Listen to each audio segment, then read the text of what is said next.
Hello. അപ്പോൾ ഇന്നത്തെ video വന്നിട്ട് ഒരു അൺബോക്സിങ് വീഡിയോ ആണ്. ഇതാ നമ്മൾ പുതിയ ഫോൺ വാങ്ങിയിട്ടുണ്ടായിരുന്നു കേട്ടോ. അപ്പോൾ അതിന് വേണ്ടിയിട്ട് ഒരു അടിപൊളി കവർ വാങ്ങിയതാണ്. പക്ഷേ ഒരു വലിയ അബദ്ധം പറ്റിയത് ഇതുപോലെയുള്ള ഒരു ലൈറ്റ് ഷെയ്ഡ് എടുത്തിട്ടാണ് കേട്ടോ. ഇതിൻ്റെ സെയിം ബ്ലാക്ക് കളർ ഉണ്ടായിരുന്നു, പക്ഷെ ഞാനത് വാങ്ങിയില്ല ഗൈസ്. അതിന് പകരം ഞാൻ ഈ ഒരു ലൈറ്റ് കളറാണ് എടുത്തത്. അതെങ്ങനെ പോയാലും ചെളിയാവും എന്നുള്ളത് പിന്നീടാണ് എനിക്ക് ആ ഒരു ബോധം വന്നത്, അത് കയ്യിൽ കിട്ടിയപ്പോൾ. എന്തായാലും സംഭവം നല്ല ക്യൂട്ടാണ്, അടിപൊളിയാണ്, നല്ല പാക്കേജിങ്ങിലേക്കാണ് വന്നത്. പിന്നെ നമ്മൾ രണ്ടാമത് വാങ്ങിയത് നമ്മുടെ അമ്മയ്ക്കുള്ളൊരു മൊബൈൽ കവറാണ് കേട്ടോ.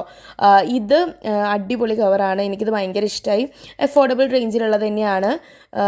ഓൾമോസ്റ്റ് അമ്മയ്ക്ക് ഇഷ്ടപ്പെട്ട ഒരു ഷെയ്ഡിലാണ് കിട്ടിയിട്ടുള്ളത്. ഇത് ആക്ച്വലി ഒരുപാട് മൊബൈൽ മോഡൽസിന് അവൈലബിൾ ആയിട്ടുള്ളൊരു സാധനമാണ് കേട്ടോ. എനിക്കിത് എന്തായാലും ഭയങ്കരമായിട്ട് ഇഷ്ടപ്പെട്ടു. അപ്പോൾ ഇത് നമ്മുടെ അമ്മയുടെ ഓപ്പോ A58 എന്ന് പറഞ്ഞ മോഡലിനാണ് വാങ്ങിയത്. എൻ്റെ ഫോണിന് വാങ്ങിയത് Vivo V29. So do comment ഏതാണ് നിങ്ങൾക്ക് ഏറ്റവും കൂടുതൽ ഇഷ്ടമായി എന്നുള്ളത്.